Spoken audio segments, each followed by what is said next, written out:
Friends, in this release, we'll discuss on the compliance requirements under section 206C1H of Income Tax Act, that is TCS, on sale of goods applicable from 1st October 2020.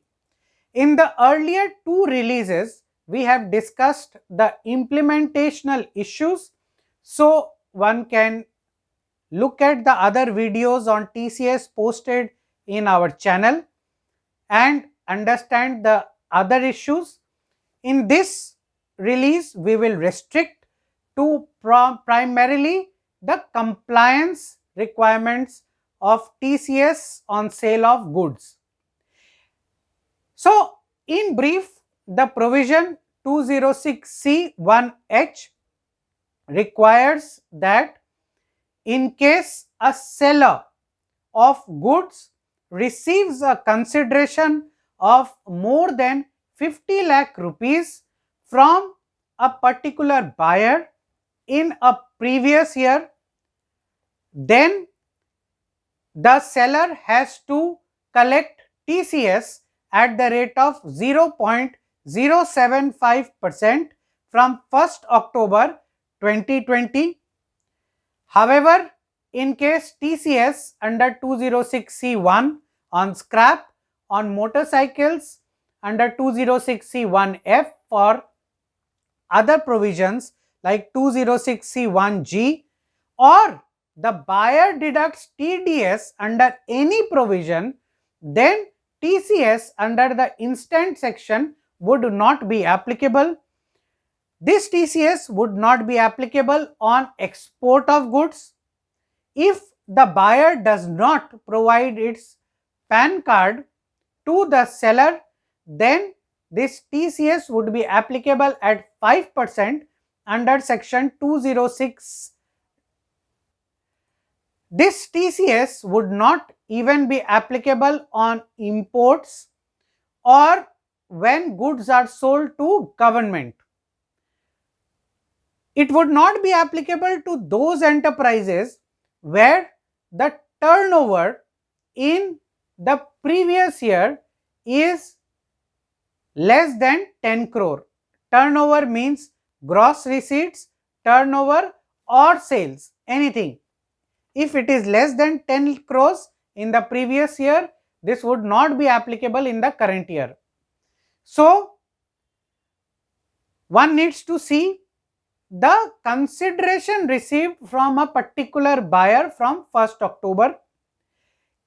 Whatever be the consideration received till 30th September, that is not to be considered. However, from 1st October, the consideration received, that has to be considered, and whenever this consideration received per buyer is more than 50 lakhs, then this TCS would be applicable, right? So friends, as you know, 7th November 2020 is the date when the first payment under 206C1H needs to be made. Mind that in case there is a delay in making payment under this section, or you do not pay till 7th of November for TCS collected in the month of October, then there would be an interest of 1%. So, we have made a checklist of 10 points which one should remember while complying with this TCS norms. First of all, one must see that one has not collected more than 50 lakhs from a particular buyer, and then only one should take a decision that this TCS would not be applicable on that buyer. Many a times industry, we have seen, makes a mistake. They just see the turnover or the sales made to the particular buyer. However, it may be that you have received money in advance from a buyer. So what needs to be considered is the consideration received. and not merely the sales in a particular year. So one must be careful. If one does not collect TCS on sale of goods from a particular buyer, one must see the receipts from the particular buyer in a particular year. Second is that even if you have made the sales prior to 30th of September 2020, however, if the payment is received post 1st October, then if the consideration total from 1st April exceeds 50 lakh, TCS needs to be collected on that consideration received also. Therefore, in the instant case, if earlier TCS was not disclosed to the seller or the receipt does not include the TCS, then it is advisable to raise debit notes, that is commercial debit notes.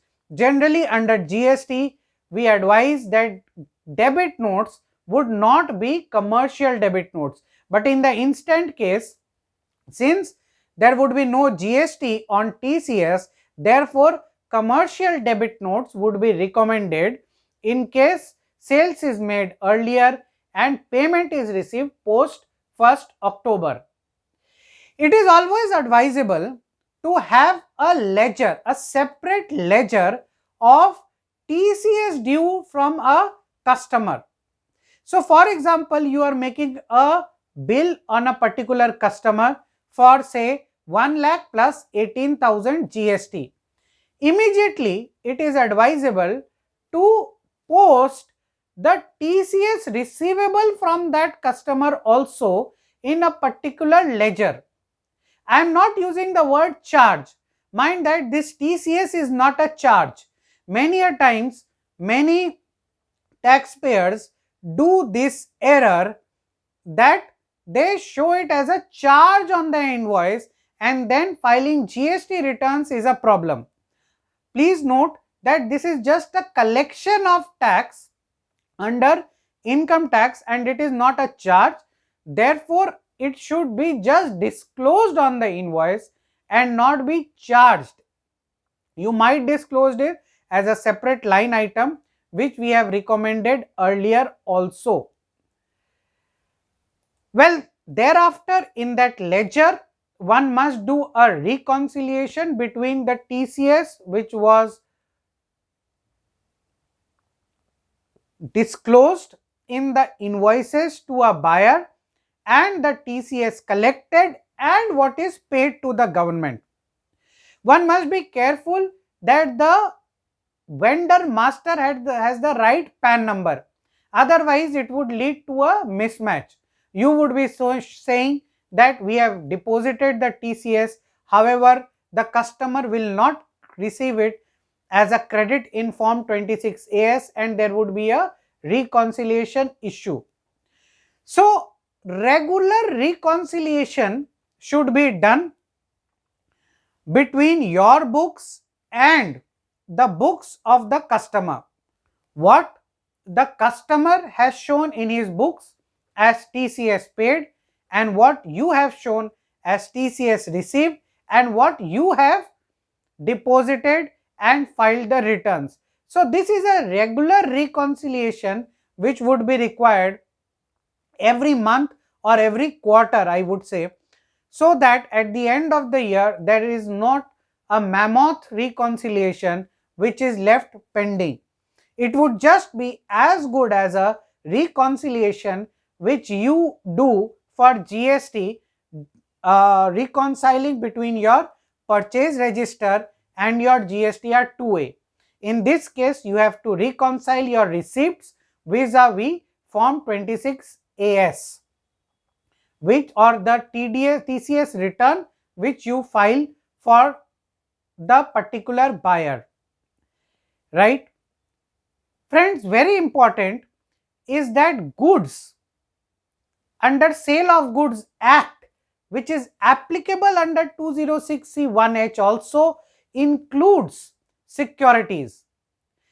However, White Circular 17, the CBDT has exempted the securities traded which are listed in the stock exchange. However, private sale of securities or shares would come under the purview of 206C1H also. Electricity is also goods, and that would also come under 206C1H. Capital goods, sale of scrap is also good. So if 206C1 is not applicable, it would be liable under 206C1H. Therefore, it is mandatory that you do a reconciliation of all your receipts in a particular month so that you do not miss out on collecting TCS on any receipt on sale of goods, right? Similarly, one must do a regular reconciliation with the vendors also. That is, what amount you have paid them as TCS and what amount they have deposited and which is reflecting in your form 26AS. Every quarter, that is first return will go on 15th of January 2020 for the quarter Q3 2020-21, right? So from October to December quarter, the first return would go in form 27EQ and a declaration would go under 27A by 15th of January 2020. The payment has to be made on 7th of the next one in form 281, that is Challan 281. Most important is that certificates under 27D needs to be issued within 15 days of filing of the returns. So there are 5 compliances, major compliances under this 206C1H. First is payment on 7th of the next month. The next is reconciliation of your form 26AS vis-a-vis payment made to vendors. Third is reconciliation of your TDS returns, that is payment you have made to the government on behalf of your customers with the ledgers of your customers. Next is filing the quarterly returns, and last is issuing the certificates within 15 days of filing of the returns. So all of these compliances would be a regular feature, and taking into account the gamut of the transactions and the number of line items which would take place, it is very important that taxpayers do a regular compliance every month so that at the end of the month it does not become a major unreconciled issue which becomes very critical. Thank you very much. Do keep on viewing the other videos on this channel, and every week you would find a new video on the recent issues and developments in taxation. Thank you.